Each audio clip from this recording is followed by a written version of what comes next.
Le deuxième temps de parole avec vous, le sénateur Thani Mohamed Soilihi, déjà avec une première question de notre ami Samuel Bocher. Oui, on va rester dans l'actualité. Une motion a été présentée par la bâtonnière Maître Fatima Ousseni pour protéger Maître Gahem qui a fait l'objet de menaces très violentes sur les réseaux sociaux, eu égard à son combat pour défendre les étrangers. Vous êtes avocat aussi, donc vous avez certainement une opinion sur cette motion. Oui, il faut être clair avec cette affaire. Et moi, je dirais deux choses. D'abord,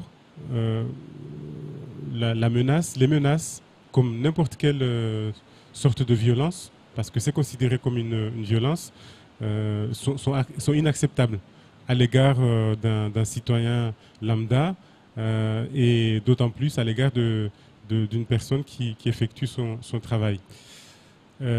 Cependant, moi j'ai un souci parce que il n'y a que le juge qui peut dire s'il y a menace. Et pour ça, il faut déposer plainte.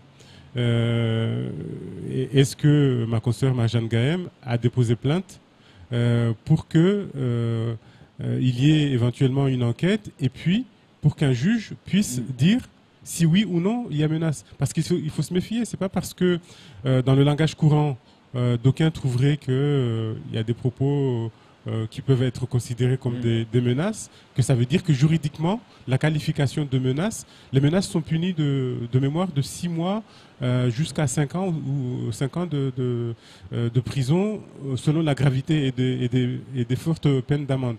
Donc, il faut faire les choses par étapes. Il faudrait déposer plainte pour qu'un juge puisse dire à la fin d'une enquête s'il y a effectivement menace. La deuxième chose que je souhaiterais dire, c'est que bien évidemment un avocat a ce qu'on appelle l'immunité de la parole, mais un avocat doit faire aussi preuve de responsabilité, de délicatesse, de modération. Alors je ne dis pas que c'est en cause dans cette affaire, mais là aussi, dans un territoire où nous savons que le sujet de l'immigration est hypersensible à telle enseigne que je reviens dessus. Le Parlement a accepté de modifier le droit sur l'acquisition de nationalité française. Mais il faut faire attention aux propos, à l'attitude qu'on peut avoir, parce que quand on est avocat, les propos et l'attitude, c'est non seulement à l'audience, mais aussi dans sa vie privée qui sont regardés. Donc moi, ce sont les deux séries de choses que je souhaiterais dire par rapport à cette affaire. Mais j'insiste encore, la violence, les menaces, bien évidemment, sont à condamner. Et mon deuxième propos n'est pas pour atténuer la force de la condamnation des menaces, le cas échéant. Alors, le sénateur, on a entendu vos propos, hein, on va dire... Là, on a entendu peut-être l'avocat, mais le politique, aujourd'hui, on sait qu'il y a eu des échanges de communiqués entre le CODIM et cette avocate.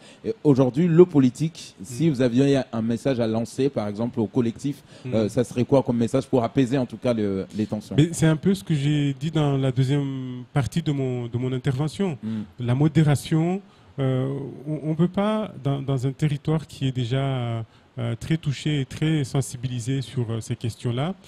Quand on exerce des responsabilités, ça peut être les collectifs exercent une responsabilité et mènent des actions responsables à l'égard de la population. Donc, moi, pour tout le monde, j'appellerais à de la modération et éviter que ce sujet puisse encore une fois être au devant de l'actualité de Mayotte et on sait que ça n'apporte pas que de la bonne publicité.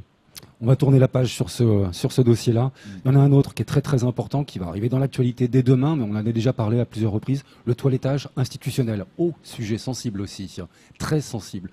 Vous êtes sur le point de présenter un projet de loi, changement de scrutin, régionalisation, j'ai envie de dire, c'est la régionalisation que vous allez présenter demain apparemment en conférence de presse au conseil départemental aux côtés du président Skobaladine, c'est ça?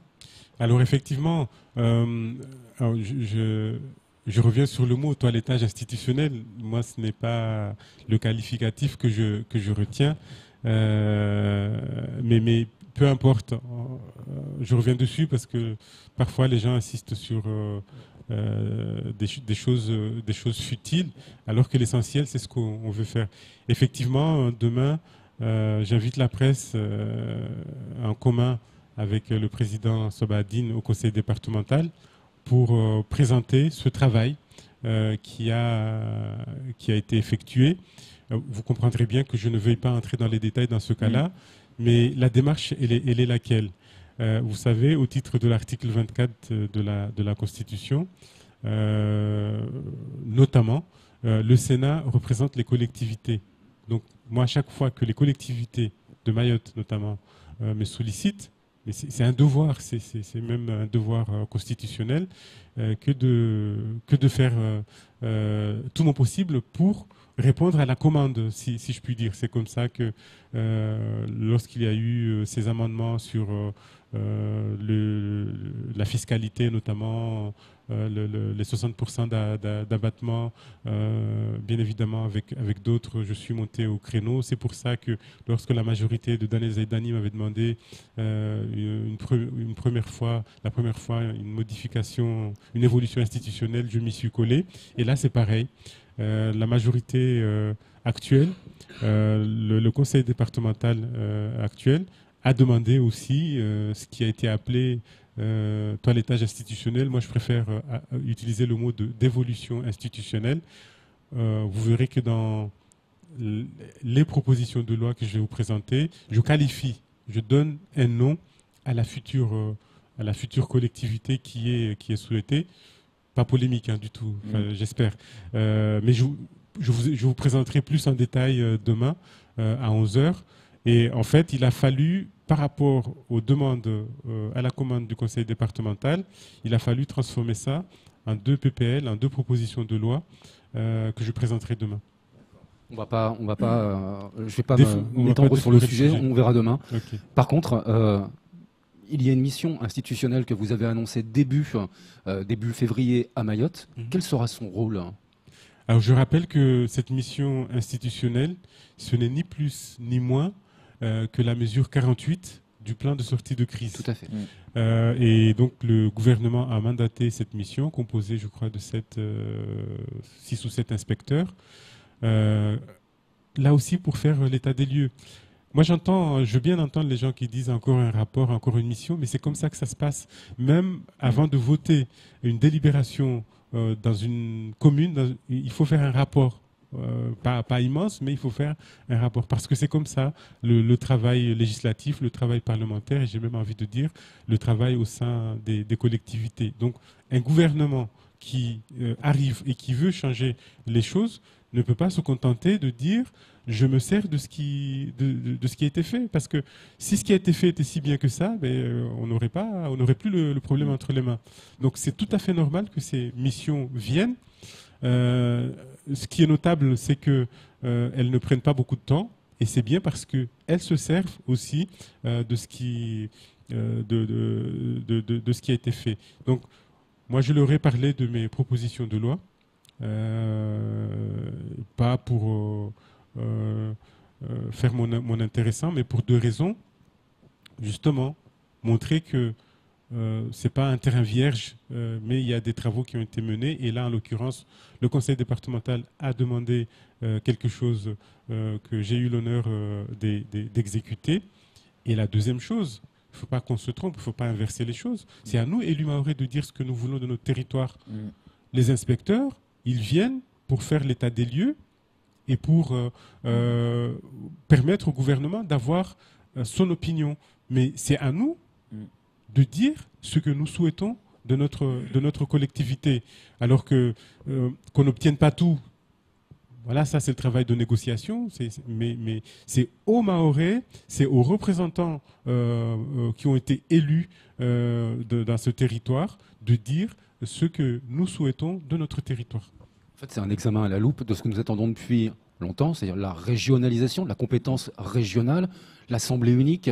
je rappelle pour laquelle on a voté en 2009, c'est vrai pouvoir faire mesurer la faisabilité des choses? Je vous répondrai demain.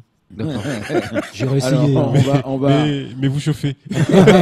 on va aller rapidement parce qu'on est super à la bourre. Bon. Monsieur le sénateur, on le sait que la semaine dernière, le président des Comores, Azali, était présent en métropole, il était reçu. Où est-ce qu'on en est aujourd'hui avec ces accords cadres? Alors, moi, je vais commencer par parler des relations entre les élus mahorais et le gouvernement français. Ils sont au bout fixe. Comme ça a été demandé à la suite de l'épisode de la feuille de route, il ne se passe pas une étape de discussion sans qu'au préalable, le Quai d'Orsay ne consulte les parlementaires. Là, aujourd'hui, à 11h, il y a une réunion au Quai d'Orsay. Bien évidemment, je suis ici, je ne peux pas être présent, mais j'ai envoyé mes commentaires, mes amendements, si je puis dire. Et on va se mettre d'accord entre Français avant de proposer quelque chose au gouvernement comorien. Mais que les gens s'enlèvent tout doute. C'est ce qui se passe au quotidien. Il y a régulièrement des réunions et des échanges par mail où, par rapport à ce qui est envisagé, nous faisons des amendements. Et c'est simplement par la suite que, une fois que la partie française s'est mise d'accord entre ses membres, que quelque chose va être proposé aux Comores. Et par rapport au président Azali, mais moi, c'est pas mon problème. Le président Azali a une vie privée. Il est en métropole dans le cadre privé, manifestement. Il n'est pas là-bas pour signer un accord cadre qui n'a même pas encore terminé à être vu par la partie française. Donc là aussi, stop les polémiques inutiles. Moi, je ne suis pas à l'actualité de ce monsieur. Il a le droit de faire ce qu'il veut de sa vie. Et je ne néglige pas le fait que les Comores ne reconnaissent pas le choix des Mahorais. Ça, c'est un problème qu'il faudra arriver à traiter un jour. Mais il faut aussi, dans le même temps, que nous continuions à négocier avec nos voisins pour ne serait-ce que éviter ces masses, ces flux migratoires incessants. Mais vous nous certifiez donc rapidement, que les élus, les parlementaires mahorais, ne seront pas mis devant le fait accompli le jour où on présentera l'accord cadre? Pas du tout. Il y a même eu, à ce jour, 3-4 réunions avec des propositions, des amendements. Mansour Kamardine est assez prolixe là-dessus, Myram Lati Ali aussi, Sani Abdallah et moi. Et on est arrivé à un degré de confiance tel que moi, en étant à Mayotte, alors qu'il y a une réunion au Quai d'Orsay en ce moment, mais je ne m'inquiète pas du tout, parce que le conseil départemental aussi est impliqué, mais n'a pas toujours la possibilité de se déplacer. C'est des réunions qui se décident quasiment du jour au lendemain. Mais n'importe lequel de mes collègues qui s'occupe de cette question, je sais qu'il ne prendra pas une position contre les intérêts de Mayotte, et en cas de doute, il reportera la réunion pour permettre à tout le monde de se concerter.